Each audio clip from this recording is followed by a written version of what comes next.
OK, alors je te dis que si tu crois... Alléluia, il y en a une dizaine qui lisent la Bible ici. C'est bien ça. OK, on est prêts?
Je te dis que si tu aimes, tu verras la gloire de Dieu.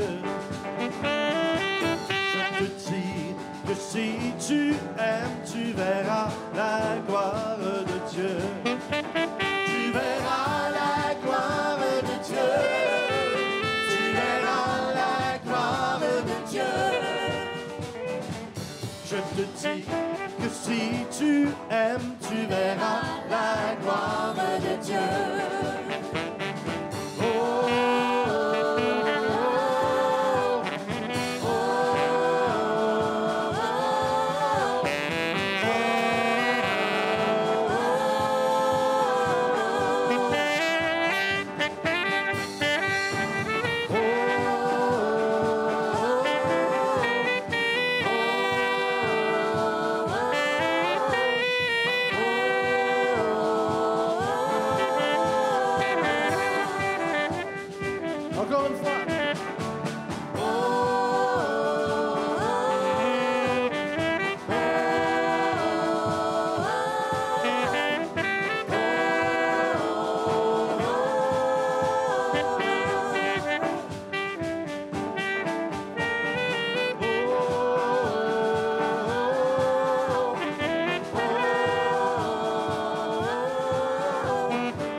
Alors, ce matin, je vais vous partager quelque chose, et toujours dans la simplicité, parce que moi, pour moi, quand c'est trop compliqué, c'est pas Dieu. Dieu, il est simple, mais en même temps, il est complexe dans ce qu'il a créé. Mais il est simple. Simple, en même temps, comme un enfant. C'est pour ça, ce matin, je voulais vous partager ce message tellement important pour moi, parce que moi, quand je vois, on est dans l'Église, pas ici nécessairement, non, mais c'est un peu avec une petite saveur de pharisien, là. Je ne sais pas si vous comprenez, pas parisien, attention, là, mais un petit peu pharisienne, ça me fait souffrir. Ça me fait souffrir parce que quand on est sous la loi, on est tellement loin de Dieu. On n'est plus dans l'Ancien Testament, on est dans le Nouveau Testament.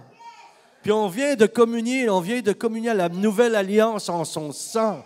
C'est pas merveilleux, ça? Si vous trouvez ça merveilleux, dites c'est merveilleux. Hey, vous êtes là vraiment ce matin. Là, vous compensez pour ceux qui sont en train de déménager encore un peu.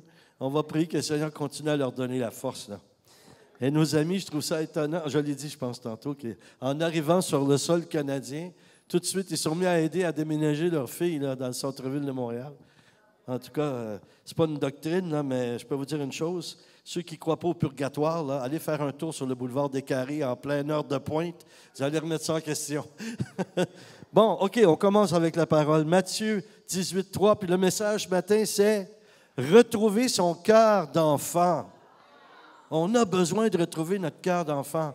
Matthieu 18, 3 déclare « Vraiment, je vous l'assure, si vous ne changez pas d'attitude et ne devenez pas comme des petits-enfants, vous n'entrerez pas dans le royaume des cieux. » C'est puissant, cette parole-là. Avez-vous une idée? Là? Réfléchissez comme fois à ce qu'on vient de lire. Là. Vous n'entrerez pas dans le royaume des cieux. Ce n'est pas une petite affaire. Là. Ce qui veut dire, si tu te comportes comme quelqu'un qui te prend au sérieux, là, tu vas avoir un problème. Là. Quand tu vas arriver à la porte du ciel, non. C'est avec ton cœur d'enfant que tu vas entrer. C'est avec ton cœur d'enfant. Quand tu es venu au monde, là, est-ce que tu avais quelque chose avec toi, là? Hein? On n'avait rien. Hein? Dans le livre de Job, ça dit « Je suis né nu, et nu je retournerai. » Moi, c'était différent un petit peu. Moi, je ne sais pas, parce que c'est toujours une exception, moi. Et quand il y avait de l'accouchement, ils ont dit « Il faut le tourner un peu, là, le manche de guitare ne passe pas. » Là. Bon, OK. Bon. Ma pauvre mère, là. Elle est au ciel, là, ça ne fait pas longtemps. Depuis le 15 décembre, là, elle avait 99 ans, ma maman. Ah ouais. Puis elle était comme M. Bouchard. Là. Il aurait pu faire une équipe d'évangélisation, ces deux-là, du tonnerre. Il y a déjà sa femme avec lui. Là. Bon, OK.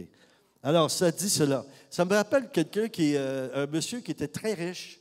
Et puis, juste au moment où Jésus lui apparaît puis lui dit, là, tu vas revenir vers moi, il a dit, Jésus, est-ce que je pourrais apporter quelque chose? Puis Jésus lui a dit, tu n'as pas besoin d'apporter quoi que ce soit, on a tout au ciel. S'il te plaît, Seigneur, fais-moi plaisir. Alors, il a dit, OK, d'accord. Alors, il a apporté 2 valises pleines de richesses. Et quand il est arrivé aux douanes du ciel, il y a des douanes au ciel, hein, ça ne veut pas ça. Mais il n'y a pas de taxes. On est libéré de toute taxe au ciel. Déjà, ça, c'est un beau miracle. Hein? Mais il arrive avec ces deux valises, et les 2 anges, les douaniers, ils disent, OK, mais qu'est-ce que vous faites avec ça? Il dit, Jésus m'a donné la permission d'apporter quelque chose. Mais ils ont dit, on n'a pas besoin de rien ici, on a tout. Il manque de rien, on a tout. Mais un des 2 anges dit, est-ce qu'on va lui demander d'ouvrir ça pour voir qu'est-ce qu'il y a là-dedans? Alors finalement, il met ses valises là, puis c'était lourd, mais ça là. Il ouvre et tout à coup, il y a un ange qui regarde, puis il dit à l'autre, c'est bizarre, il a apporté du pavé. C'était des lingots d'or qu'il avait apporté. C'est comme si on avait dit, apporter de l'asphalte. C'est pas ça. Alors, qu'est-ce qu'il faut avoir ou qu'est-ce qui est nécessaire pour avoir un cœur d'enfant? Je vais faire des parallèles, là, OK? Premièrement, la foi. Les premiers mois de notre enfance, là, on est dépendant de nos parents. Bon, je ne sais pas si vous l'étiez, mais en tout cas, pour manger, pour boire, etc. Dieu veut nous apprendre à dépendre de lui. Ça, c'est une chose qu'on a de la misère à comprendre ou à saisir. C'est pas facile, hein? Si vous voulez être dépendant affectif, là, vous pouvez l'être, mais de Jésus, de personne d'autre. Ça, c'est la meilleure personne avec qui vous pouvez être dépendant. Faire confiance, c'est avoir la foi. Je l'ai déjà expliqué dans la langue latine, les deux mots C-O-N et fiance, confiance. Si on prend un coca dans un pays du Sud, on dit en espagnol, un coca, por favor, con hielo. Con hielo, ça veut dire avec glace. Con hielo. Là, c'est confiance. Ce qui veut dire avec. Fiance. Et fiance, ça vous fait penser à quoi comme mot? Fiançailles? Fiancé. Nous sommes l'épouse de Christ. Donc, on est fiancé avec le Seigneur. Ce qui veut dire, la relation qu'on a avec lui, ce n'est pas juste une relation d'enfant à Père céleste, c'est aussi une confiance. On est à plusieurs niveaux avec Dieu. Donc, il faut avoir confiance. Et la foi, c'est la confiance. La foi, ce n'est pas juste croire. C'est plus que ça, parce que la Bible dit que les démons croient et ils tremblent. Donc, ils croient. Mais la confiance, c'est une relation personnelle avec Dieu. C'est différent. Ce n'est pas juste je crois, mais je crois au-delà de croire. Je crois encore plus. Alors, nous devons apprendre à dépendre ou à être dépendants dans la foi. Il y a aussi l'espérance. On appelle ça des vertus théologales. Je ne rentrerai pas dans tous les détails. Qu'est-ce que c'est? C'est d'être capable de faire des choses dans l'héroïcité. Je ne sais pas si vous savez ce que ça veut dire. L'héroïcité des vertus, c'est de vivre d'une façon qui dépasse. Je vous donne un exemple très simple. Dans ma vie, ça arrive, mais peut-être pas dans la vôtre. Quand quelqu'un vous tape sur les nerfs, là, OK? Vous essayez d'être patient. OK. Si vous réussissez à être patient un peu, mais vous vous dites, Seigneur, il ne faut pas que ça dure longtemps parce que je vais exploser. Mais l'héroïcité des vertus, c'est que vous allez dépasser ce seuil de patience-là pour être encore plus patient. Ah oui, et là, c'est parce que là, c'est le Saint-Esprit qui vient vraiment vous aider. Ce n'est pas juste votre confiance en Dieu puis votre foi. C'est plus que ça. Là, vous dépendez de Dieu. Vous dépendez de Dieu. Il y a aussi une autre vertu, les choses les plus importantes que l'apôtre Paul a dit, qui resterait, qui demeurerait. C'est quoi? La foi, l'espérance, la charité, l'amour. OK, l'espérance. Quand nos parents ou éducateurs, etc., nous promettent quelque chose, nous avions l'espérance de le recevoir quand vous étiez enfant. Quand on vous disait, la semaine prochaine, les enfants, on va aller dans le parc de l'autre côté, il va y avoir un temps où on va jouer ensemble. Vous aviez confiance. Vous aviez une certitude que vous étiez pour aller. C'est pour ça que nous, les parents, là, nous, avec les 7 enfants, on a connu ça. Allez pas dire à un enfant que vous allez aller à Disney World si vous n'avez vraiment pas l'intention de les amener ou que ça se cancelle. Attendez, je vous suggère, à la dernière minute. Vraiment, quand vous êtes certain, là, le plus possible. Parce que sinon, vous allez briser quelque chose dans le cœur de vos enfants ou de votre enfant. On ne pense pas que c'est si sérieux, mais c'est sérieux. Alors, l'espérance, c'est aussitôt que l'on dit à un enfant qu'il recevra un cadeau, c'est dans l'immédiat qu'il croit le recevoir. C'est que l'on appelle la foi qui ne défaille pas. Je vous donne un témoignage. Un de mes enfants, David, qui est comme ça maintenant à côté de moi, là, mais quand il était petit, il y avait une petite voiture. Il avait son jouet, il avait brisé sa voiture. Il vient me voir, puis il me dit, « Papa, ma voiture est brisée. » Puis moi, je suis quand même bien bon avec mes mains, là, je bricole, tout ça. Je dis, donne à papa, je vais essayer. Je vais essayer. Je n'ai pas fait créer un faux espoir, je vais essayer de la réparer. Et là, je vais dans mon atelier, j'essaye de faire quelque chose, puis c'était irréparable. C'était en plastique. Là, on essayait de coller. Vous savez, le genre de choses que vous collez, puis il y a plus de colle qui tient après vos doigts qu'après le morceau. Vous êtes comme ça avec la voiture, là. Elle ne va pas décoller. C'est pas ça, vous vouliez coller un petit morceau tout petit. Là. Bon, OK. C'est dangereux, ça. C'est pas pour ça que probablement qu'ils appellent ça de la colle folle. Hein, en anglais, crazy glue. La colle folle, elle vient folle, hein? Elle saute sur tous tes doigts. Ça colle tout sauf ce que tu veux, on dirait, cette affaire-là. Bon, en tout cas. Alors, je reviens à mon fils. Ce que j'ai fait, j'ai vu, ça ne se répare pas. Je suis parti, je suis allé au magasin. J'en ai acheté une, heureusement, merci Seigneur, identique. Et quand je suis revenu, j'ai dit à mon fils David, j'ai dit, David, regarde, papa, il y en a un autre pour toi. Il n'a pas dit, je l'ai réparé, là.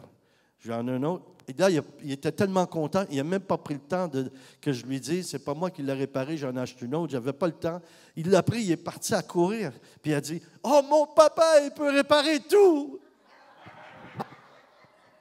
Mais Dieu veut qu'on ait cette confiance-là en lui, de croire, papa, tu peux réparer tout.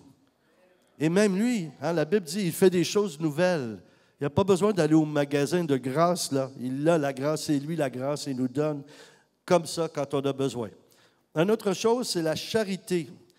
L'enfance, les caractéristiques que je vous donne en ce moment, c'est des caractéristiques de Jésus. Parce que Jésus, c'est ce qu'il est. Et c'est ce qu'il est aussi, ça constitue son cœur d'enfant en Jésus qui voulait et où il a voulu aussi nous le transmettre. Et on l'a aussi par la parole. Les enfants aiment sans condition. Ils aiment ou n'aiment pas. Moi, j'ai vu ça de temps en temps. Moi, je suis très béni. Je vais vous dire pourquoi. Je ne sais pas si c'est la présence de Dieu, je souhaite que c'est ça, ou c'est juste parce que je suis une personne aimable. C'est peut-être ça. Mais les enfants sont attirés à moi. Les animaux sont attirés à moi. Moi, j'ai déjà été mordu par un chien. Il y en a qui vont dire, oui, ça paraît. Mais pas dans le visage quand même, c'est pas ça. Mais j'ai eu peur. Quand j'étais enfant, j'avais un chien et le chien était couché sur ma poitrine, puis il dormait. Puis là, j'ai bougé pendant que je dormais moi aussi. Puis le chien, il s'est défendu, mais il n'a pas fait exprès. À partir de ce moment-là, j'ai commencé à avoir peur des chiens.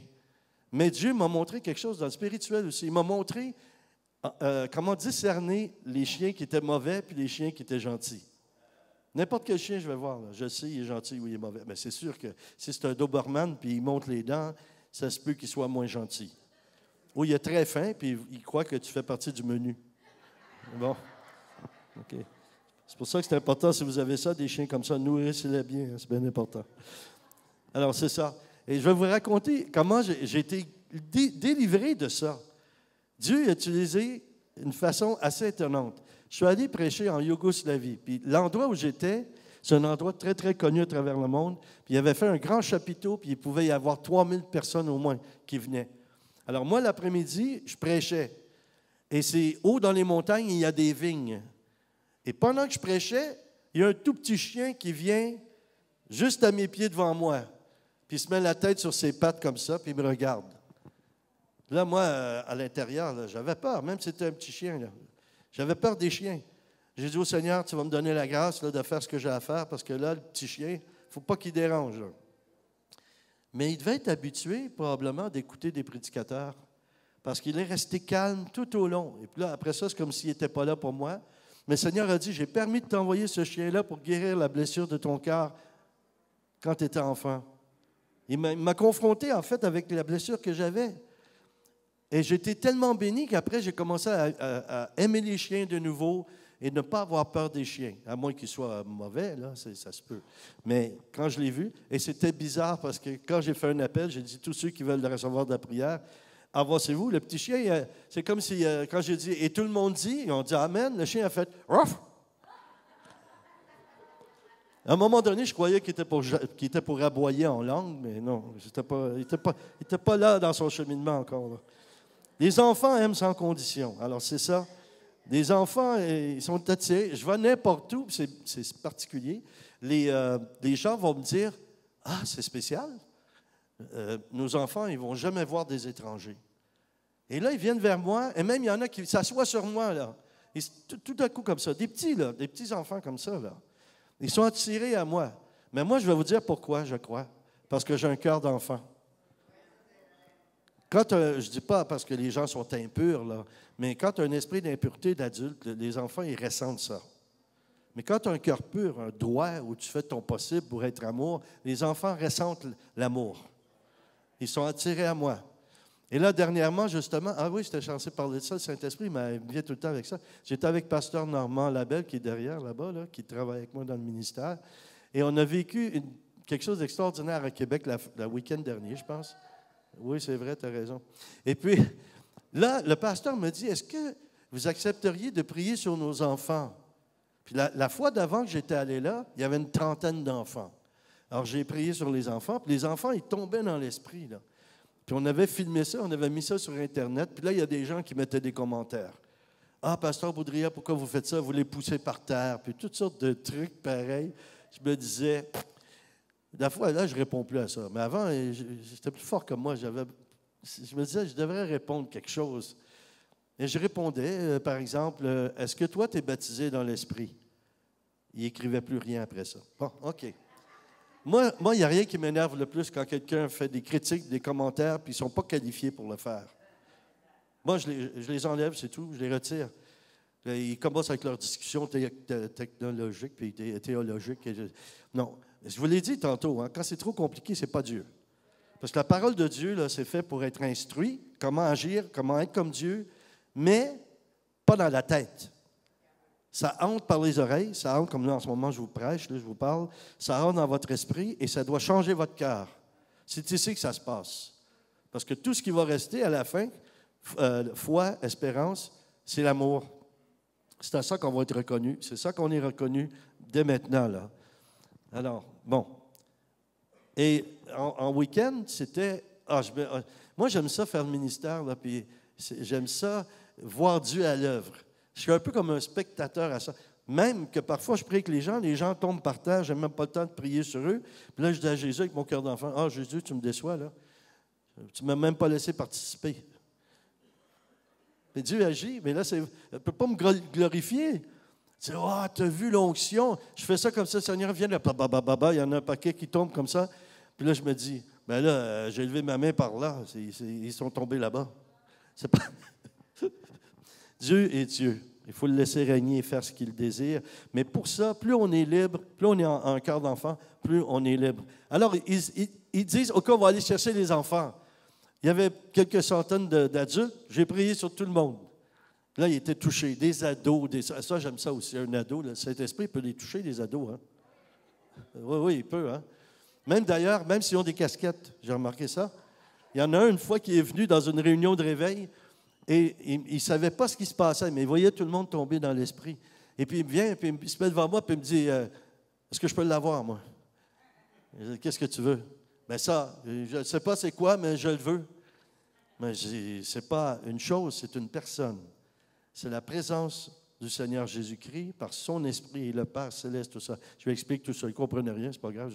Je trouvais ça important de lui dire quand même. Il sera pas, au moins, il va être averti. Alors, je lui dis, OK, retire ta casquette. Il dit, non. Je lui dis, écoute, moi, ça ne me fait rien, là, mais je veux dire, ça va mieux prier sur ta tête que sur la casquette. Là. Il dit, non, je ne retire pas ma casquette. OK, c'est ton choix. Alors, je lui dis, tu peux fermer tes yeux? Il dit, oui. Il ferme ses yeux. Il est là-bas, comme ça, là. Puis moi, je m'élance. Moi, j'ai décidé de m'amuser en même temps. Le Seigneur aime ça quand on a de la joie. Alors, je fais 2-3 pas comme ça. Il se frappe sur la palette, la casquette. La casquette va par là, puis le gars, il va par là. Il est couché par terre dans l'esprit, là. Après ça, il était venu avec sa copine. Il amène sa copine devant, à peu près 15-20 minutes plus tard, quand il s'est levé. Et puis, il dit, oh, ma blonde, est-ce que ma blonde peut l'avoir aussi, cet esprit? J'ai dit, ben oui. Puis là, il commence à l'avertir. Il dit, je vais me mettre derrière toi, là, parce que tu vas tomber, je le sais, là. Il est puissant, lui. Ben, j'ai dit, c'est pas moi qui est puissant, c'est Dieu. Ah, ça ne te dérange pas, je sais que Dieu va agir. OK. J'ai dit, mets-toi derrière elle, là, c'est beau. Alors, je fais ça comme ça, puis elle part, elle s'en va, elle tombe. Elle se relève après. Ils s'en vont tous les deux. Ils se tenaient par la main, ils étaient tout contents. Et là, je fais ça comme ça. Hey, jeune homme, ta casquette. Voyez-vous l'importance qu'elle avait avant, puis l'importance qu'elle avait après. Quand Dieu a passé, les choses de la terre étaient éphémères. Ah ouais. Mais j'ai dit éphémère, mais ça serait plutôt effet père. Effet père. Alors, le Seigneur l'a touché. Alors, il m'amène les enfants. Et avec Pasteur Normand, j'ai dit, il y en a une trentaine. J'ai prié sur eux la dernière fois. Des petits comme ça, là. Tout petits, tout petits. Et puis jusqu'à adolescents. Mais non, il y en avait une centaine. Et là, j'ai dit, OK, les petits, là, placez-vous comme ça. Et puis, un derrière l'autre. Écoutez, il y en avait, là. Il y en avait une trentaine comme ça. Après ça, une autre rangée. Après ça, une autre rangée. Après ça, une autre rangée. Et les enfants, c'était tellement beau. Le cœur d'enfant. Les adultes, on devrait être comme ça, là. C'était beau. Ah oui, c'était dans une église africaine en passant. Puis là, les petits là, les petites filles avec toutes les belles boucles de couleurs, là, ils ont des bonbons dans les cheveux, là, en tout cas. Puis là, c'était tellement beau de les voir. Ils voulaient tellement le Saint-Esprit. Ils étaient devant comme ça. Puis je les disais, ferme tes yeux, ils faisaient ça. C'est comme s'ils forçaient pour recevoir le Saint-Esprit. Ils voulaient le recevoir. Alors, j'ai commencé à prier, première rangée. Là, le Seigneur, il me dit, après deuxième rangée, au lieu de juste dire sois béni, soit reçois le Saint-Esprit, ou bon, qu'importe, selon ce que le Seigneur m'inspirait, j'ai commencé à faire ça. Feu! Comme ça, dans le ventre. Là. Et là, il volait dans les airs. Là. Normand, il avait de la difficulté à les tenir. Il y en avait tellement.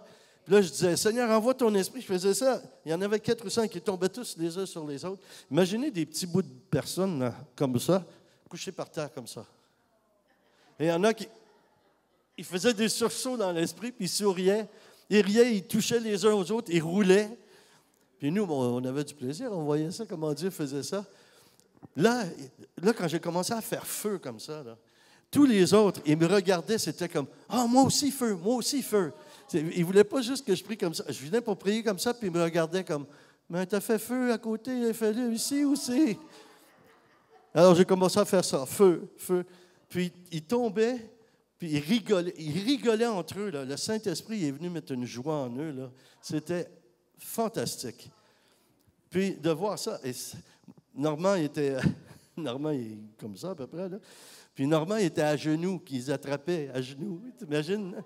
Puis moi, je priais à genoux aussi. On était à genoux tous les deux parce qu'on était à la hauteur, là. Mais c'était tellement beau. Il y avait des paroles prophétiques que je recevais. Et les pasteurs, ils confirmaient. Je disais, cette petite-là, elle va devenir prophète. Déjà, elle parle, déjà, elle dit des paroles. Puis il était là, Amen, Amen, Amen. Après, je prie sur une adolescente, peut-être 14 ans. Cette jeune femme-là, elle est déjà évangéliste. Elle évangélise à l'école. Elle se demande pourquoi tous les jeunes viennent prendre conseil auprès d'elle et tout ça. Puis ils disaient, Amen, Amen, Amen. Alors là, on est dans le réveil. Amen. Parce que c'est des enfants. C'est pas juste de dire, le réveil, ça va passer par les enfants. Je l'ai entendu, ce truc-là. Là. J'avais la casquette, j'avais la tasse écrite dessus avec le T-shirt, là. C'est par les femmes que ça va passer. Après, c'était par les ados. Après, je ne veux pas vous décevoir, mais ça va passer par tout le monde. Toutes les générations, toutes les couleurs, toutes les races. Ça va passer par tout le monde qui est obéissant. Oups, là, vous allez arrêter d'applaudir, je suis certain, là. Parce que ça prend un prix. Amen. Tu vas aller me chercher de l'eau, toi? Non, c'est une blague. Je voulais voir si tu étais tout de suite pour être obéissante. OK. Alors, nous devons aimer avec un cœur vrai. Un cœur vrai. Oh, ici, une anecdote d'un de mes petits-fils qui s'appelle Étienne. Non, j'en ai de l'eau devant, là. Pas me chercher. Va pas me chercher. Ou bien, va chercher de l'eau chaude s'il y a une femme qui est en train d'accoucher, mais à part de ça, on n'a pas besoin. OK, une anecdote. Mon petit-fils, Étienne, il est plus vieux maintenant, mais quand il avait à peu près 3 ou 4 ans, je vais visiter ma fille et des petits-enfants. Et c'était pendant la journée. Il n'allait pas à l'école encore. Il était dans un coin, il jouait. Puis il argumentait. Puis il était là, non. Là, je lui dis, Étienne, qu'est-ce qui arrive?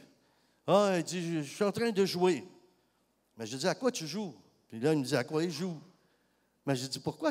On dirait que tu es fâché, tu n'es pas de bonne humeur. Il dit, je joue avec Jésus, là. Ben, je dis, c'est bien ça? Il dit, je ne l'aime pas. J'ai dit, tu n'aimes pas Jésus? Il dit, non, parce qu'il gagne tout le temps. Et ça, vous voyez, c'est un cœur d'enfant. Nous, les adultes, on ne dirait pas ça. J'aime pas Jésus. Non, on ne dit pas ça. Si tu n'es pas sauvé, je comprends, mais si tu es sauvé. Il y a des caractéristiques propres à Dieu qu'on peut retrouver chez l'enfant. Un cœur pur. Un cœur pur.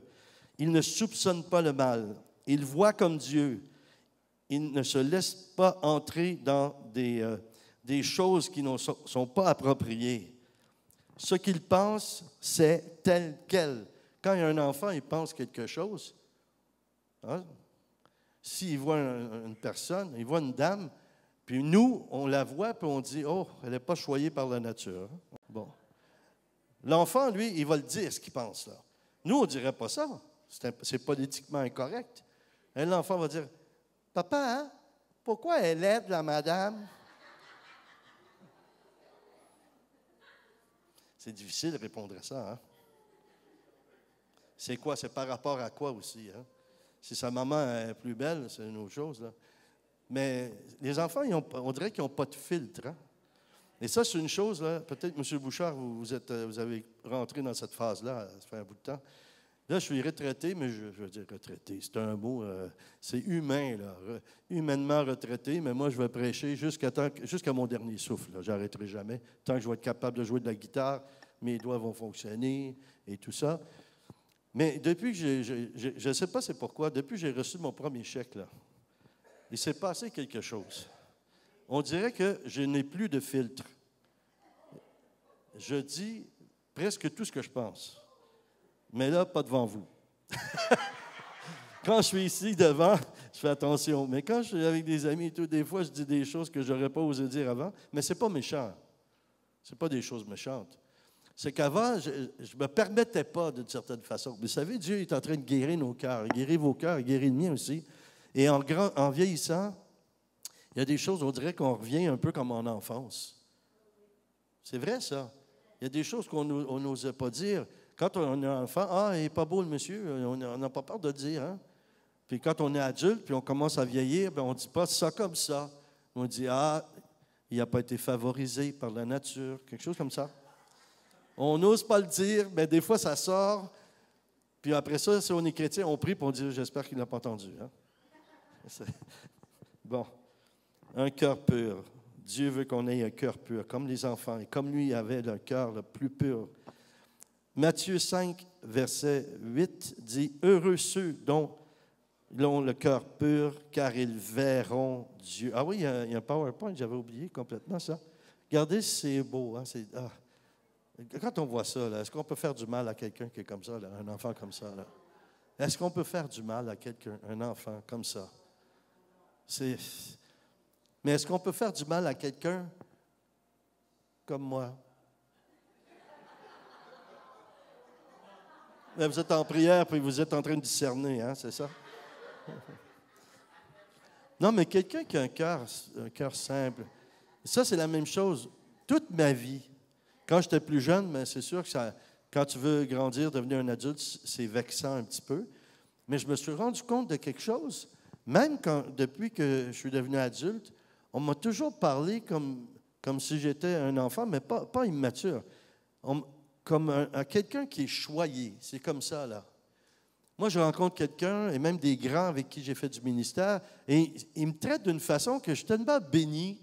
Je me dis, mais pourquoi? Je vois qu'ils ne traitent pas les autres comme ça. Peut-être d'autres, mais moi, je prends un exemple. Je fais du ministère un week-end avec John Arnott de Toronto. Là. John, il est très costaud. Il m'a pris comme un papa. J'ai dit, salut John, en anglais, là, tout ça. Et puis, je lui serre la main. Il dit, ah, viens ici. Là. Il me prend contre lui comme ça. Je ne l'ai pas vu faire ça à plein de gens. C'est la même chose. Je rencontre des gens qui ont des grands ministères et ils me parlent comme si j'étais vraiment un frère, comme si j'étais un ami, comme si... Tu sais, un enfant, c'est facile d'être avec les enfants quand ils sont gentils, là. Hein? La même chose que je vous racontais déjà, j'étais dans une croisade à Montréal, au Centre des Congrès, avec Benny Hinn, là, puis je suis assis à côté de lui. Et là, le prédicateur, avant lui, il dit, « OK, allez voir quelqu'un, puis serrez-lui la main et dites-lui que la faveur de Dieu soit avec lui. » Alors là, la faveur de Dieu, la faveur de Dieu, la faveur de Dieu, qu'elle soit avec toi. Là. Et là, Benny, il se tourne vers moi, puis il me tient la main. « Oh, the favor of God be with you, my brother. » OK? Que la faveur de Dieu soit avec toi. Mais là, il aime ça rigoler. On ne dirait pas qu'il aime ça rigoler, ce gars-là, mais il aime ça. Hein?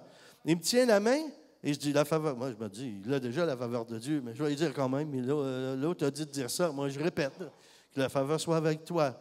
Et lui aussi, il me tient la main. Là, je viens pour retirer ma main. Il ne me laissait pas retirer ma main. Il la serrait, puis il me regardait, puis il rigolait. Je me disais, là, ça crée un malaise, hein? C'est difficile de dire, Benny Hinn, let go my hand. C'est difficile de dire ça à quelqu'un connu comme ça. C'est un peu... il ne faut pas se laisser impressionner. Mais lui, il rigolait, puis ce que Saint-Esprit m'a dit, il est en train de faire un transfert d'onction. C'est pour ça qu'il ne laisse pas aller ta main, là. Il te reconnaît dans l'esprit, puis ah oui, lui, ça vaut la peine, je vais le laisser passer. Là. Mais après, le Seigneur m'a montré, il aurait fait ça à un enfant pour rigoler. On ne ferait pas ça à un adulte. Mais on dirait que moi, on peut me faire plein de trucs comme ça que je me demande pourquoi qu'on... Mais Dieu me dit toujours, tu es béni. Je te bénis à chaque fois. Parce que tu as un cœur d'enfant, parce que tu sais recevoir. Tu es un enfant, tu n'as pas besoin de lui dire 10 fois. Ah, tu vas avoir des M&M's? Il va être là tout de suite, là. Moi, par exemple, mon petit Étienne, là, dont j'ai parlé avant, lui, il y a quelque chose, il faut que je prie sur lui. Là. Il n'aime pas le chocolat. Je ne connais pas des enfants qui n'aiment pas le chocolat. Connaissez-vous des enfants qui n'aiment pas le chocolat? Non? Bon, on va faire une soirée spéciale, délivrance de ne pas aimer le chocolat. Je m'en ai dit le plus pire, non, mais son oncle, il est responsable d'une grande firme qui produit et qui fabrique tout le chocolat du monde entier, là, qui est à Saint-Hyacinthe. Ça, il y a quelque chose. On m'a demandé à lui de prier sur lui, hein, le fils de Sylvie, là. Yann, hein? Il est cadre dans une grande compagnie. Peut-être qu'il pourrait prier sur Étienne pour avoir une délivrance de ne pas aimer le chocolat. Peut-être qu'il y aurait un transfert d'onction de chocolat qui passerait. Bon. Les enfants, ils sont spontanés. Oui, moi, j'aime ça. Moi, je me suis rendu compte de quelque chose. Il y a des gens, parfois, avec moi, ils sont mal à l'aise. Ils ne sont pas à l'aise. Pas parce que je fais quelque chose de pas bien. C'est parce que je suis tellement libre que ça leur démontre, ça leur fait réaliser qu'ils sont en prison. Ils ne se sentent pas bien. Moi, je rigole, j'ai du plaisir et tout. Eux, ils sont là, ils ne savent pas trop qu'est-ce qu'ils vont faire. À un moment donné, quelqu'un me dit, toi, avec le Saint-Esprit, tu es comme un poisson, on n'est pas capable de te saisir, on ne sait jamais ce que tu vas faire. Bien, c'est sûr. C'est pas moi, c'est Dieu. Moi, je ne sais pas ce que Dieu va faire, mais quand il me dit, tu fais ça, j'obéis immédiatement. Donc, c'est sûr qu'on ne sait pas ce que moi je vais faire parce que je suis ce que Dieu m'a dit de faire. Je l'ai dit déjà, hein, il y a le paraclet puis il y a le perroquet. Moi, je suis le perroquet. Je répète ce que Dieu me demande de dire. C'est tout.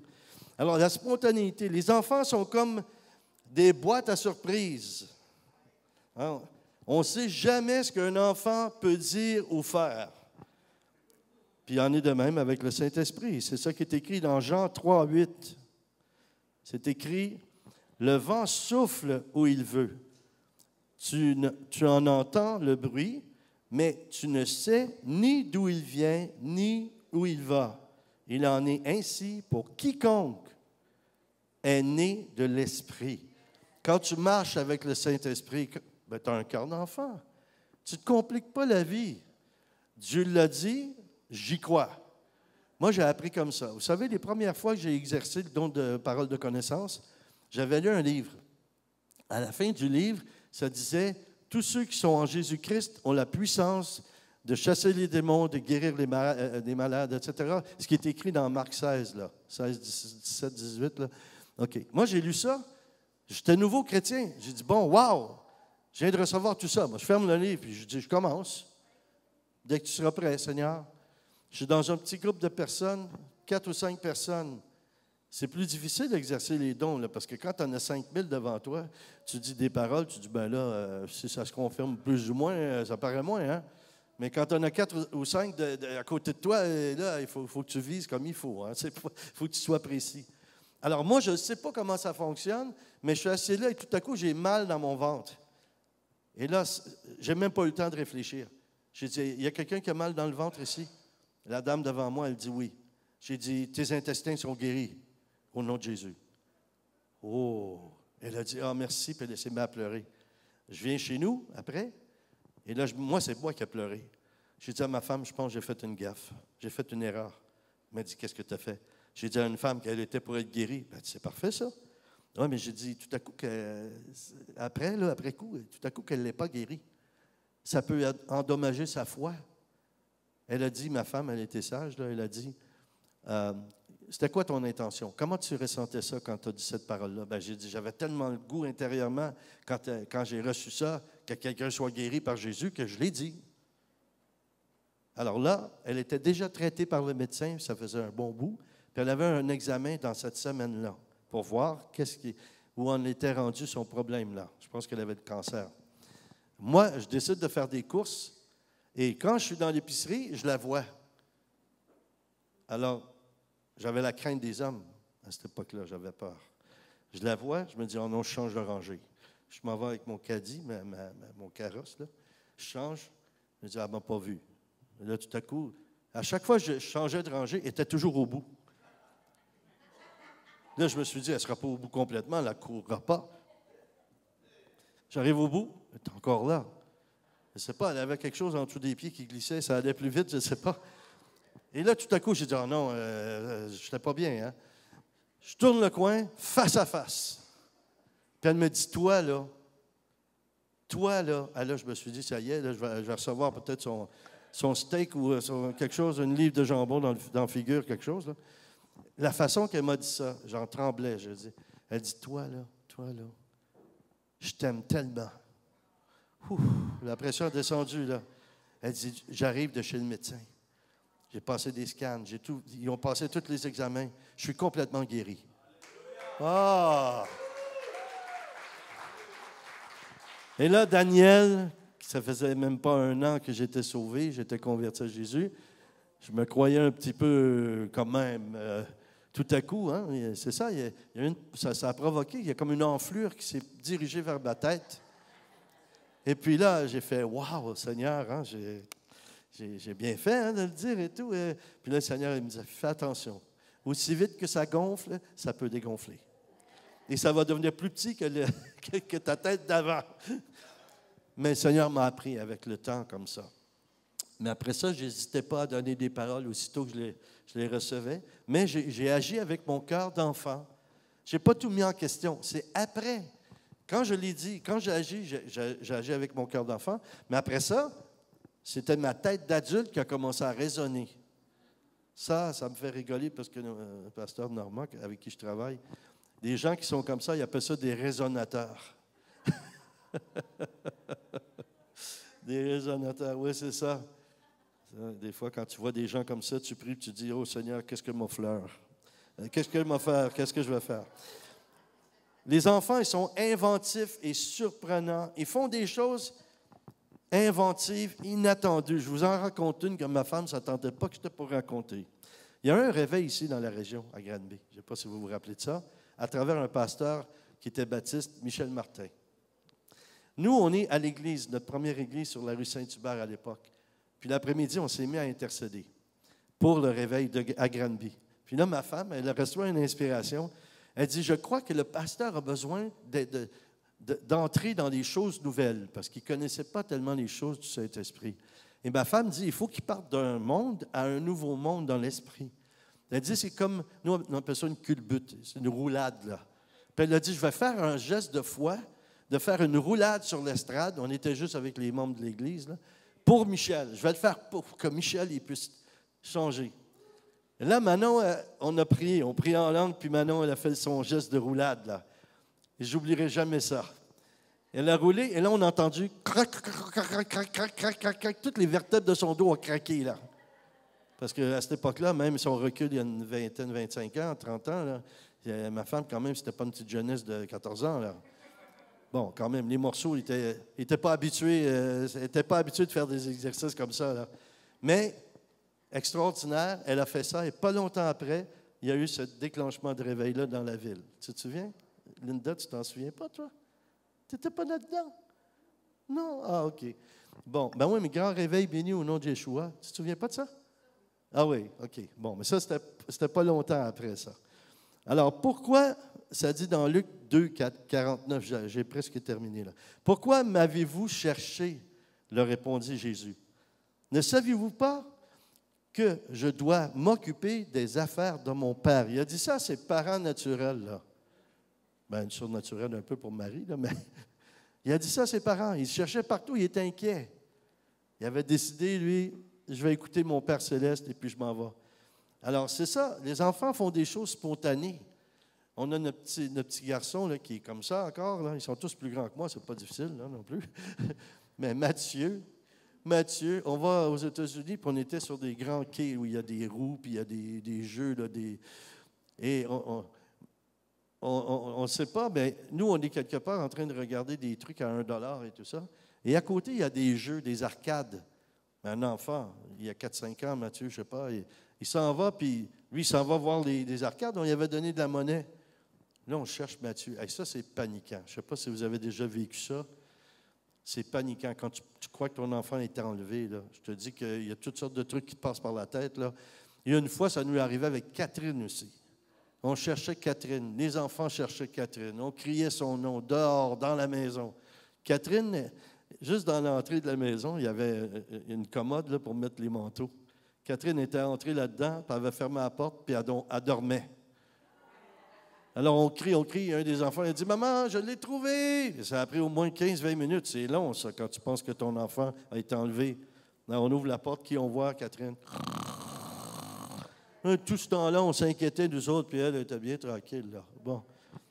Alors, les parents de Jésus. Une autre chose aussi, la spontanéité. On était dans une grande église, là, puis c'était dans le temps de Noël, je pense. En tout cas, c'était l'hiver. Il y avait un enfant, tout à coup, celui qui prêchait. Il voit cet enfant-là qui est dans la rangée centrale, et il avait mis une botte à l'endroite puis une botte à l'envers. Puis pendant qu'il prêchait, il voit ça, puis il dit, « Regardez là, regardez l'enfant là. Ça, c'est pas nous un petit peu, ça? On marche devant, on recule derrière, on marche devant, on recule derrière dans nos cheminements. On dirait qu'on marche, c'est comme si on est sur place, là. Mais quand il a vu l'enfant faire ça, hein, la même chose à Noël, il avait posé une question, les enfants, la spontanéité. Il racontait l'histoire de la nativité. Et là, il dit aux enfants, les enfants, il y en avait des centaines encore, là. Il dit, les enfants, qu'est-ce que c'est qu'un ange? Il y a un enfant qui avait compris autre chose. Il dit, c'est un animal. Il avait compris un âne. Il a compris que c'était un âne. Hein? Puis chez les charismatiques, il y avait un petit garçon aussi. Il entendait « Agneau de Dieu qui enlève le péché du monde, donne-nous la paix, ta, ta, ta, ta. » Mais là, il avait commencé, puis il avait dit « Agneau de Dieu qui enlève le péché du monde. » Le petit garçon, il crie « Donne-nous la patte. » Et là, il voyait le prêtre qui donnait le pain, puis il entendait le corps du Christ, le corps du Christ. Et là, il dit à sa mère, « Maman, » il tirait sur sa mère, « Maman, j'en veux du chocolat, moi aussi. » Elle dit, « C'est pas du chocolat, ça. C'est le corps de Jésus. » « Oh, oui, mais j'en veux du chocolat. » Elle dit, « C'est pas du chocolat. » Elle dit, « Pourquoi, monsieur le curé? » Il dit, « Coffee crisp, coffee crisp, coffee crisp. » Il entendait ça au lieu de le corps du Christ, tu comprends? Bon, OK. Les enfants, ils sont humbles. Bien, je vous dis, c'est des faits, ça. C'est arrivé pour vrai, ça. Les enfants osent faire des choses que les adultes n'osent pas. Le Saint-Esprit fait faire des choses que on n'oserait pas faire. Écoutez ça. Hey, j'étais avec un évangéliste là, qui était à la télé nationale dans ce temps-là. 2 millions de personnes par jour. Moi, je travaille avec lui. Je suis comme son assistant aussi. On va partout dans tout le Québec puis dans d'autres pays. Et là, il y a des rangées, des gens qui viennent pour la prière. Des centaines. Là, c'était épuisant dans ce temps-là. J'ai fait un burn-out à cette époque-là. Là. Puis là, il priait. Chaque personne se confiait. Puis c'était vraiment, ça demandait de l'énergie. Alors, il y avait des gens de toutes les églises qui venaient là. Tout à coup, il y a une religieuse qui vient avec le voile et tout. Elle vient devant mon ami. Et moi, je suis en train de prier sur quelqu'un. Mais je vois du coin de l'œil mon ami qui fait signe, « Tourne-toi. » Il dit ça à la religieuse. « Penche-toi. » Et lui, monsieur de 6 pieds, là, avec ses grandes mains, il s'élance et lui met une de ses claques aux fesses. La religieuse, là, elle a changé de couleur 3-4 fois, là. OK? Elle est venue bleue, elle est venue jaune, elle est venue rouge. Puis elle est partie. Elle l'a regardé, puis elle est partie. Elle était fâchée, hein? Je regarde mon ami Pierre, je dis, « Pierre, qu'est-ce que tu as fait là? » Il me regarde, tout confiant, il dit, « On s'en reparle. » OK, on s'en reparle. La semaine suivante, on avait des bouts de témoignages qu'on mettait à la télé. C'était à Radio-Canada, c'était à TVA, c'était bon, ces témoignages-là. Et là, finalement, la religieuse revient la semaine suivante, puis elle vient témoigner. Elle dit, « Qui veut témoigner? » Elle vient devant. Alors, je me suis dit, « Oh là là, ça ne sera pas beau, ça. » Je ne sais pas ce qu'elle va dire. Puis elle dit, « La semaine dernière, là, lui, là, il m'a donné une claque aux fesses. » Là, je me demandais qu'est-ce qui va sortir après ça. Puis elle a dit, « Il a bien fait. » Tout le monde était là. Elle dit, « Moi, depuis que je suis enfant, j'étais tellement rebelle dans ma vie, là, que je suis devenu supérieur de ma communauté pour ne pas avoir à être sous l'autorité de personne. Et quand il m'a frappé comme ça, là, c'est ça que mes parents auraient dû me faire quand j'étais petite. » Puis elle dit, « J'ai été délivré. Délivré de la désobéissance, délivré de la colère, délivré de la manipulation. » Tout ça, imaginez. N'ayez pas peur, je ne ferai pas ça, mesdames, à la fin, là. Parce que je ne veux pas que vous partiez et vous dire, puis c'était comment la prédication? Oh, ça m'a frappé. Hein? OK. Maintenant, des réponses qui mènent au cœur d'enfant. C'est des outils, c'est des clés. se réconcilier avec toutes les étapes de votre vie passée. Quand une personne a un certain âge, vos grands-parents, tout ça, là, c'est important de prendre du temps avec eux. Puis demandez-leur, « Ah, grand-maman, grand-papa, est-ce que tu as des photos quand tu étais jeune, tout ça? » Ils vont vous sortir ça. Puis là, laissez-les s'exprimer. Ça apporte une guérison intérieure, ça. Une réconciliation avec toutes les étapes de leur vie. Si vous n'avez pas commencé à faire ça, commencez à le faire, qu'importe l'âge que vous avez, de vous réconcilier. Parce que quand on voit des photos, ça rappelle des souvenirs, des bons et des mauvais.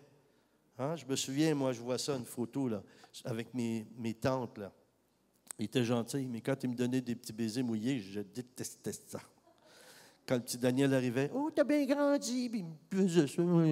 Après ça, je ne sais pas ce qu'ils s'y mettaient, là, mais en tout cas, c'était jamais pas ça. Tu sais, des enfants, on n'aime pas, des fois, on ne veut pas, hein? On n'aime pas ça, se faire donner des bisous. Imaginez comment Dieu me guérit. Savez-vous comment il a fait ça? Non, là, c'est une blague, il faut que je fasse attention. Là. J'allais dire, il m'a envoyé en France. En France, des bisous, des bisous. Moi, je n'aimais pas me faire toucher, je ne suis pas tactile, là.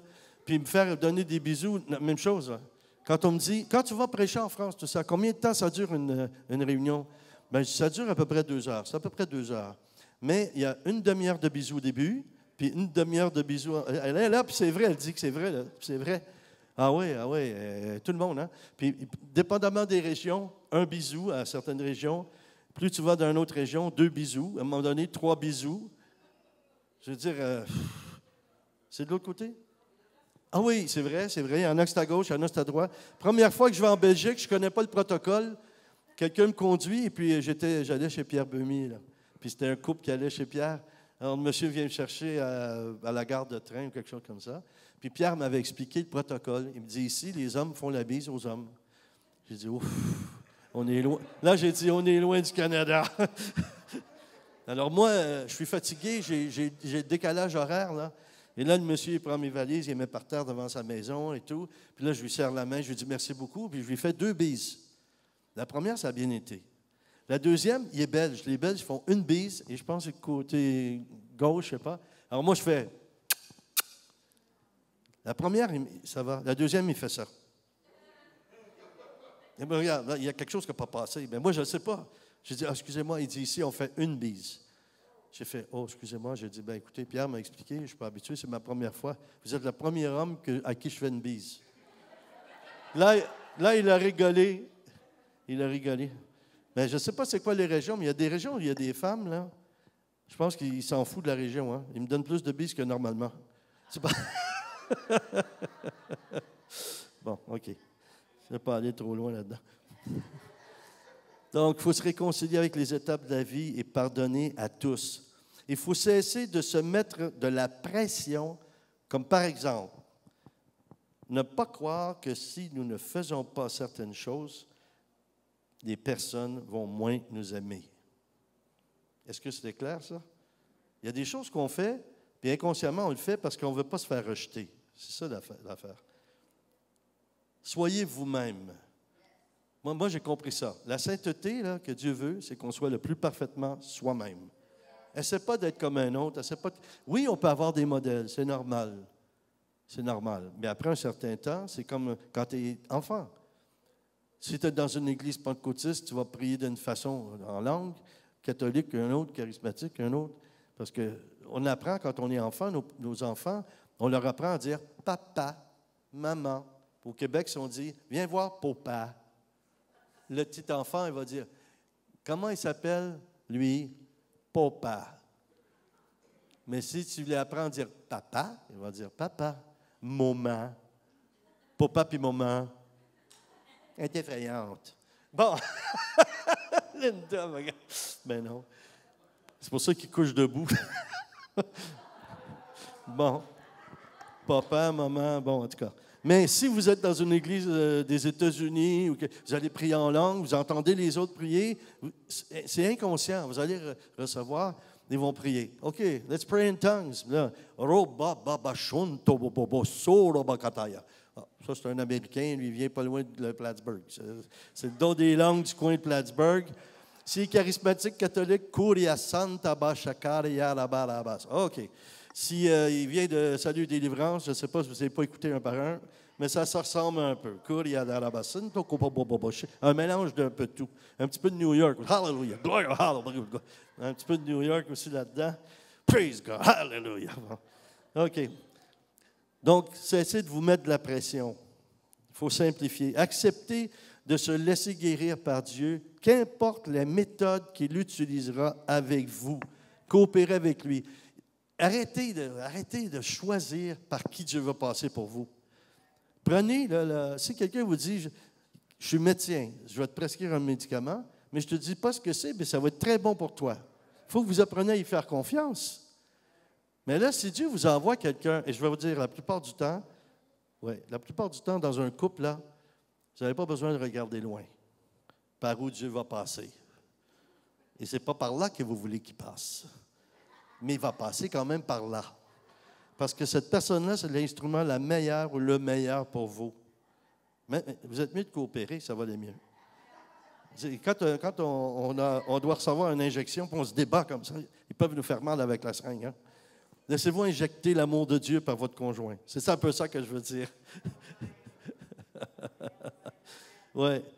Et quand vous dites, oh, ce frère-là à l'église, il est gentil, il m'accueille, il est bien. Mais quand tu parles à Jésus tout seul, tu te dis, Seigneur, pourquoi il m'énerve? Et la plupart du temps, c'est parce que cette personne-là nous ressemble plus qu'on croit. C'est ça qui nous dérange. Parce qu'on veut que Dieu travaille et change des choses, puis là, on voit un autre qui est semblable à nous. Mais on ne veut pas le voir qu'il est semblable à nous. On se croit meilleur. On se croit meilleur. On n'est pas meilleur, mais on se croit meilleur. Tu dis, lui, aimez-vous les uns les autres? Oui. Les uns, c'est ceux que tu choisis. Les autres, c'est ceux que tu n'as pas choisis. Mais en fait, c'est pas ça. Il faut que tu apprennes à aimer tout le monde. Et quand on dit tout le monde, moi, j'ai fait ça longtemps. J'avais peur, quand j'étais jeune chrétien, j'avais pas été souvent en contact avec des gens. Là, aujourd'hui, il y a plein de choses qu'on ne peut plus dire, les mots, là. À mobilité réduite, est-ce qu'on peut dire ça? Parce qu'aujourd'hui, il n'y en a plus d'handicapés, là, ça n'existe plus. Là. Il n'y a plus d'aveugles, ça n'existe pas, c'est des non-voyants. Il n'y a pas de. Vous savez, on a tout changé ça pour essayer de dissimuler la misère ou la souffrance ou quoi que ce soit. Je veux dire, un boiteux, c'est un boiteux, là. Comme tu dirais, c'est quelqu'un qui a une fausse patte. Je ne sais pas trop quoi, moi, en tout cas. Il ne marche pas bien. Bon. Je ne sais pas, moi. Bon. Puis Dieu a fait exprès pour me faire aller dans un endroit pour faire de la musique, mais il fallait prendre les gens qui habitaient là. Ça s'appelait le foyer de Marthe Robin. C'est tous des gens qui... Écoutez, c'est quelque chose, là. Il y a des gens, là, qui n'avaient pas de bras, pas de jambes. Vraiment des choses, des têtes comme ça, puis un petit corps, et puis bon, vraiment handicapés et sévèrement. Et moi, j'avais peur de ça. Pourquoi? Parce qu'au fond, tu ne vois pas tes propres handicaps intérieurs, là. Il y en a qui sont handicapés extérieurement, on le voit, mais des fois, ils sont plus guéris que toi. Ils sont mieux que toi. Mais toi, tu les regardes, tu penses qu'ils sont limités parce qu'il y a un handicap. Bien, toi, réfléchis comme il faut. Parfois, tu veux faire quelque chose, tu es très handicapé, là. Dans tout ton être, là, à l'intérieur, là. Alors moi, ils me mettent avec une jeune fille qui semblait me trouver un petit peu intéressant. Ce n'est pas parce qu'ils sont handicapés qu'ils ne trouvent pas intéressant, là. Ils ne voient pas ça, ils ont un petit cœur, eux autres, puis ils ont des émotions, des sentiments et tout. Elle est dans un fauteuil roulant. Et là, il fallait aller dans une salle de spectacle qu'il y avait là. Et chacun de nous, les musiciens, il fallait amener quelqu'un là-bas. Et moi, dans un fauteuil, moi, je m'en vais, et puis, bon, j'étais tellement... Puis elle était contente, hein. Elle faisait ça comme ça. Elle était contente, elle essayait de me toucher, là. Moi, j'étais comme ça. C'est incroyable, hein? J'étais terrifié. J'étais terrifié.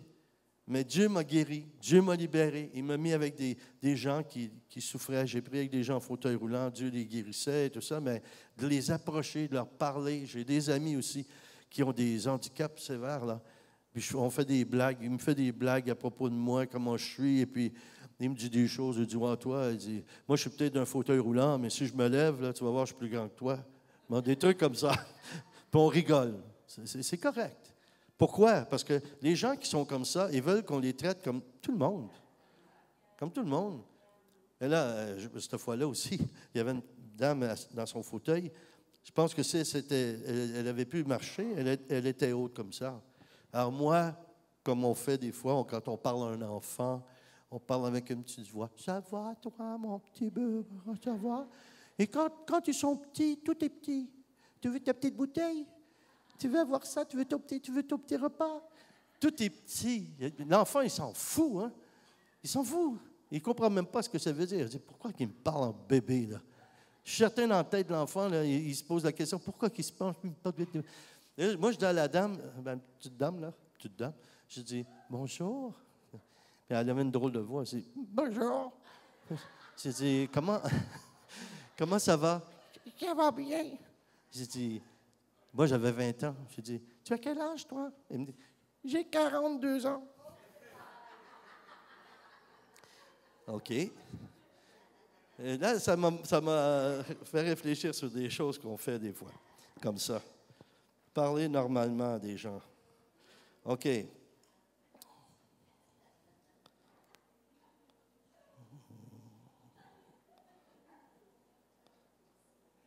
Dieu vient nous libérer, nous guérir pour nous faire retrouver notre cœur d'enfant. Si vous n'avez pas rigolé, vous n'avez pas ri assez, là, faites attention parce que moi, j'ai une onction de chatouiller. Quand je vais dans des églises, je vois quelqu'un qui est devant, là. Je me dis, oh, il n'est pas sorti d'ici, lui. Puis il va sortir d'ici, là. S'il n'a pas eu mal au ventre dernièrement, là, il va avoir mal au ventre. Mais mal au ventre de rire. On a besoin, avec l'Église, on a besoin d'être joyeux. On a besoin de rire. Oui. Moi, quand je vois que c'est trop sérieux, tout ça, je dis, Seigneur, tu sais, envoie une onction d'ivresse, là. On a besoin de saouler un peu dans ta présence, là. On a besoin de ça. Tu vois, des places, là, il y en a qui commencent à rigoler. Puis là, les autres là-bas sont là. Nous aussi, nous aussi. Puis je fais, Seigneur, fais-les rire, eux autres.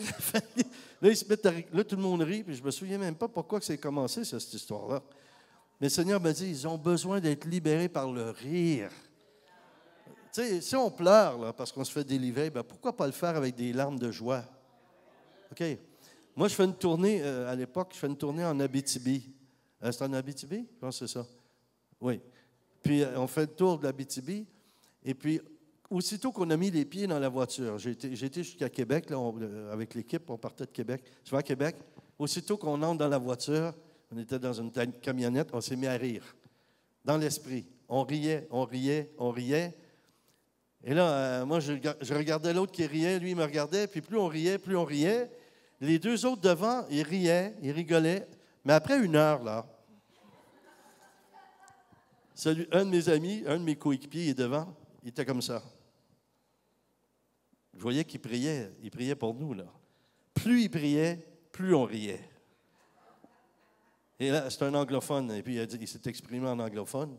Il a prié, puis il a dit, « Au nom de Jésus, que ça cesse. Au nom de Jésus. » Là, quand on a ri plus, il a dit, « Shit, ça ne marche pas. »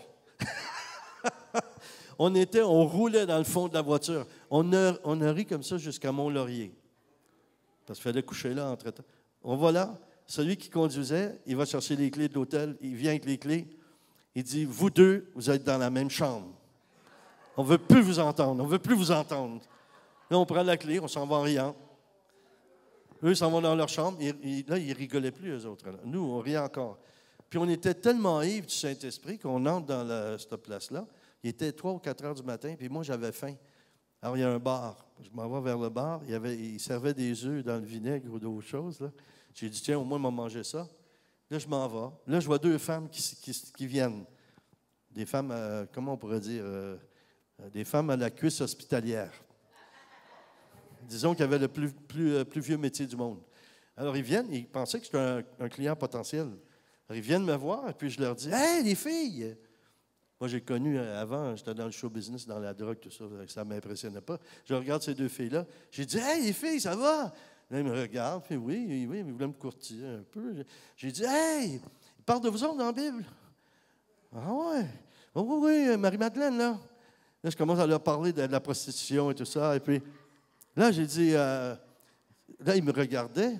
J'ai dit, attendez-moi 1 minute, je vais revenir. Je m'en vais là, j'avais faim, il était pour fermer le bar. Il était à 4 heures, 3 heures. J'ai dit, je vais vous prendre ça, tout ça. Puis on était tellement rigolos que la dame qui servait de l'alcool, elle a dit à son patron, ces deux-là, je ne les sers pas. Ils ont pris assez. OK? Ça vous donne une idée, là. Je retourne parler aux deux femmes qui ils ont donné leur vie à Jésus. Ça a coupé le business un peu, là. Après le lendemain, quand on va encore dans le bar pour voir s'il y a de quoi manger encore, là, la serveuse nous regardait tous les deux, puis là, on a expliqué pourquoi on était comme ça, que le Saint-Esprit était venu nous visiter, tout ça, puis elle a donné sa vie à Jésus, elle avec. Et là, on va dans la voiture pour continuer vers l'Abitibi, on se met à rigoler encore. On a rigolé jusqu'à Val-d'Or. Puis à Val-d'Or, on rigolait encore, puis on était hébergés chez des religieuses d'une communauté hospitalière là, qui sont comme des infirmières. Quand on est allé là, ils ne pouvaient pas venir dans nos réunions. Et on dit, est-ce qu'on peut recevoir nous autres aussi? Et là, ce que je veux vous dire, là, je n'ai jamais vraiment dit ça publiquement. Là, on est allé là, puis on a fait la tournée, puis on était remplis du Saint-Esprit, incroyablement.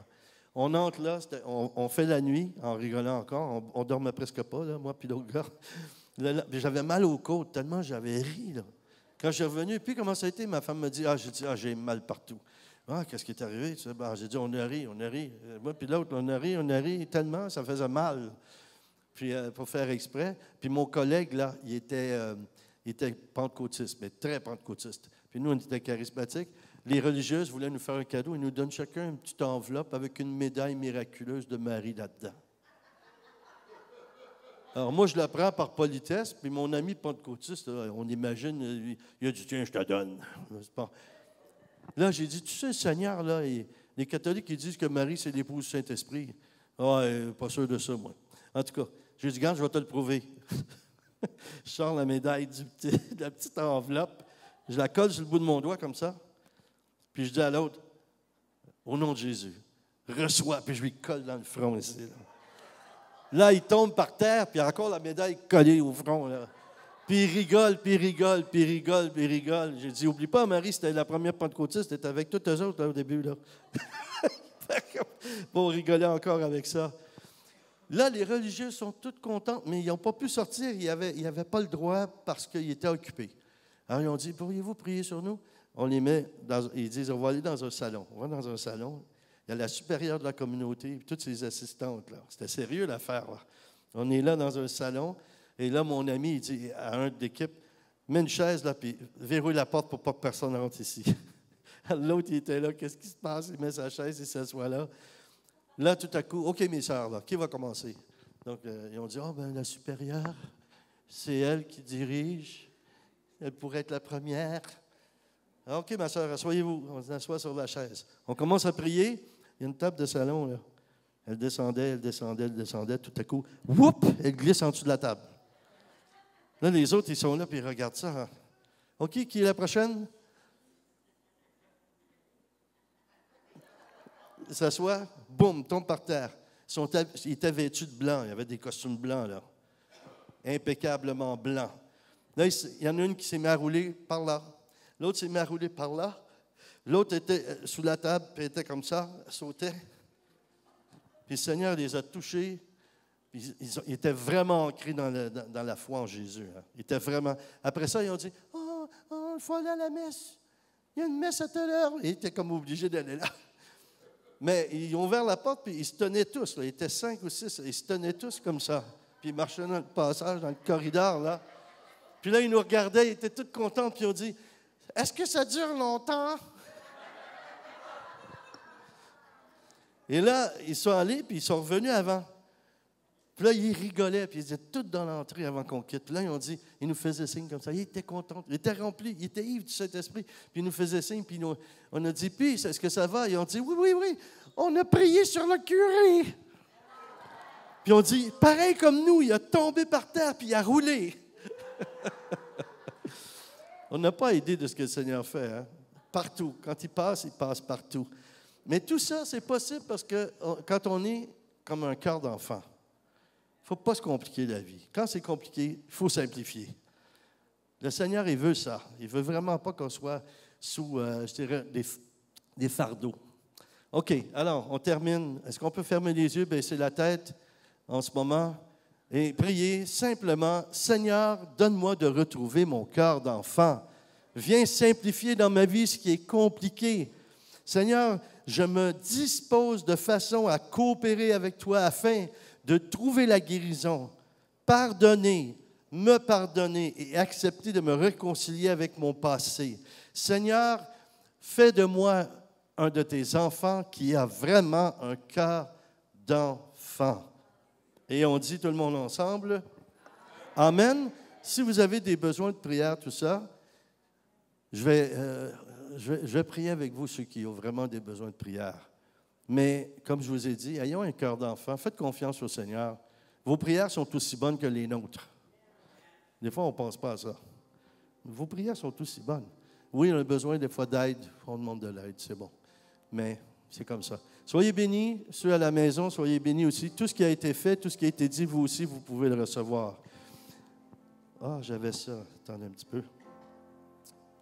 J'aimerais que s'il y a quelqu'un qui est ici ou qui écoute, je vais faire une prière pour vous, pour que vous puissiez devenir vraiment enfant de Dieu, que vous puissiez remettre votre vie au Seigneur, puis on peut la faire tous ensemble aussi, même si on connaît déjà Jésus.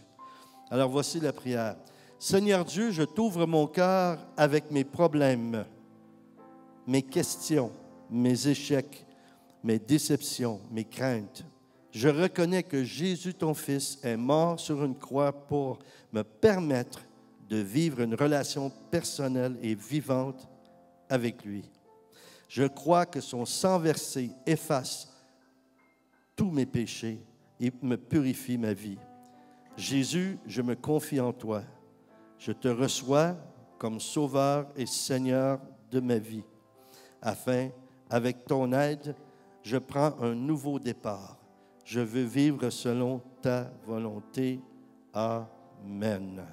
C'est quelqu'un qui est ici aujourd'hui pour la première fois, tu as fait cette prière-là pour la première fois, tu peux aller voir un des pasteurs ici ou aller voir Pasteur Linda qui va t'aider, qui va te diriger, qui va te donner les outils nécessaires pour continuer à suivre Jésus. Alors, soyez bénis tout le monde. Bon retour à la maison. Et priez aussi pour ceux qui ont déménagé. Là. Ils doivent être fatigués aujourd'hui, les autres aussi. D'accord?